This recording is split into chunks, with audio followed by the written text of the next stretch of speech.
A ver, ¿nos hemos parado a pensar alguna vez por qué existe algo como la filosofía del arte? Hoy vamos a meternos de lleno no solo en qué es la estética, sino en por qué, en un momento muy concreto de la historia, fue necesario que naciera como disciplina. Y lo vamos a hacer desde un ángulo que quizás sorprenda, el de la sociología. Y esta es la gran pregunta, ¿no? ¿Por qué de repente el arte necesita que lo defiendan, que le construyan toda una filosofía alrededor?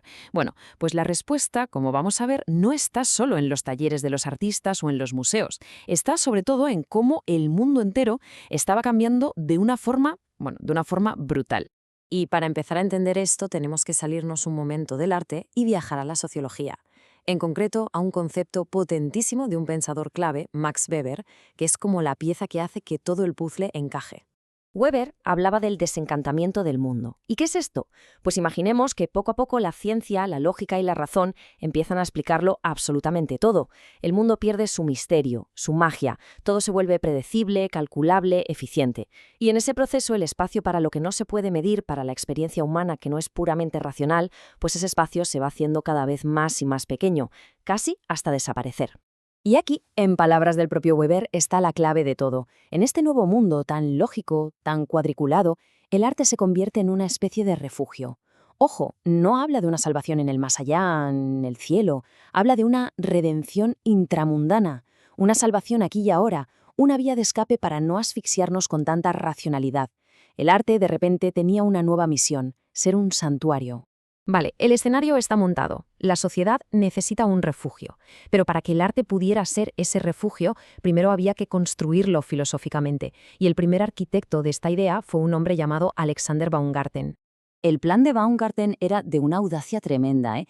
Quería darle al arte su propia ciencia, su propio campo de estudio con reglas.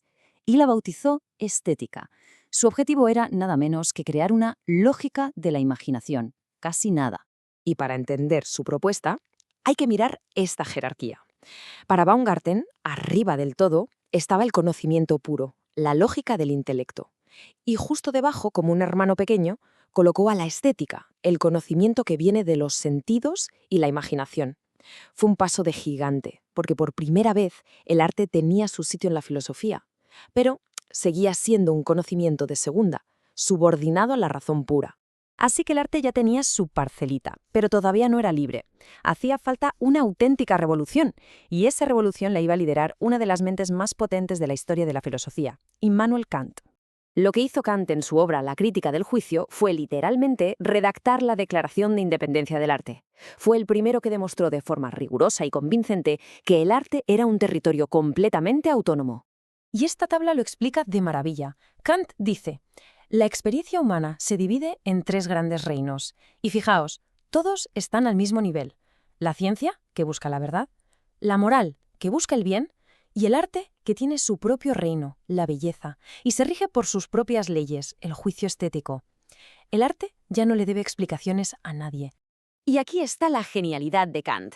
Le da al juicio estético un principio propio y poderoso, la universalidad. Cuando decimos esto es bello, no estamos diciendo simplemente a mí me gusta. No. Estamos afirmando algo más fuerte. Estamos diciendo que cualquiera que lo contemple de forma pura, sin intereses, debería estar de acuerdo con nosotros. Este contraste lo deja clarísimo. El científico mira un objeto y se pregunta, ¿qué es? ¿De qué está hecho? ¿Para qué sirve? El juicio estético, en cambio, se libera de todo eso. No le importa si es útil o no, simplemente contempla la forma, el objeto en sí mismo. Y en esa contemplación desinteresada, ¡boom!, ahí encuentra la belleza. Kant le dio al arte su propio reino y sus propias reglas de juego. El arte ya era un reino independiente, pero le faltaba una misión, un propósito que estuviera a la altura. Y aquí es donde entra en escena Hegel, para darle al arte la misión más grandiosa que se pueda imaginar. Para Hegel, el arte es muchísimo más que simple belleza. Es, como dice su famosísima frase, la manifestación sensible de la idea. ¿Suena un poco abstracto? Pues es más sencillo de lo que parece. Significa que las verdades más profundas del universo, eso que él llama la idea o el espíritu, gracias al arte se hacen visibles, las podemos tocar, las podemos sentir. El arte nos permite, casi nada, experimentar lo absoluto. Con Hegel, el arte se convierte en algo épico. Ya no es una simple experiencia personal, sino una parte fundamental de la gran aventura de la conciencia humana. A lo largo de la historia es una de las herramientas que hemos tenido para intentar comprender la realidad en su nivel más profundo. El arte tiene ni más ni menos que una misión histórica. Y ahora, con todas estas piezas sobre la mesa, podemos cerrar el círculo. Volvemos al punto de partida, a Max Weber y la sociología, para entender el sentido final de todo este increíble viaje filosófico. Si lo vemos en perspectiva, es una construcción fascinante. Baumgarten le dio al arte un DNI, un campo de estudio. Kant construyó las murallas de su reino y lo declaró independiente. Y Hegel lo coronó dándole una misión casi divina. Filosóficamente, el arte pasó de ser el hermano pequeño a ser uno de los protagonistas de la historia humana. Y esto nos devuelve de golpe a Weber y a su redención intramundana. Ahora se entiende todo.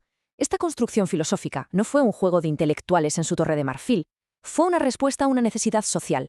Al construir un espacio autónomo y sagrado para el arte, la sociedad moderna estaba, de hecho, construyendo esos refugios que necesitaba para sobrevivir al desencantamiento, espacios donde encontrar sentido más allá de la fría lógica de la eficiencia. Así que esta es la gran conclusión. El nacimiento de la estética como disciplina filosófica no fue una casualidad ni un capricho, fue una consecuencia directa de la modernidad. Fue una maniobra de defensa necesaria para proteger una parte esencial de la experiencia humana que el nuevo mundo racional amenazaba con devorar. Y terminamos con una pregunta, que en el fondo sigue siendo la misma, porque si lo pensamos, hoy vivimos en un mundo todavía más racionalizado, dominado por datos, algoritmos y una búsqueda constante de la eficiencia. Así que la pregunta sigue totalmente vigente. ¿Dónde encontramos hoy nosotros esa redención intramundana? ¿Cuáles son nuestros refugios para escapar, aunque sea por un instante, del desencanto del mundo? Una cuestión que desde luego da para pensar.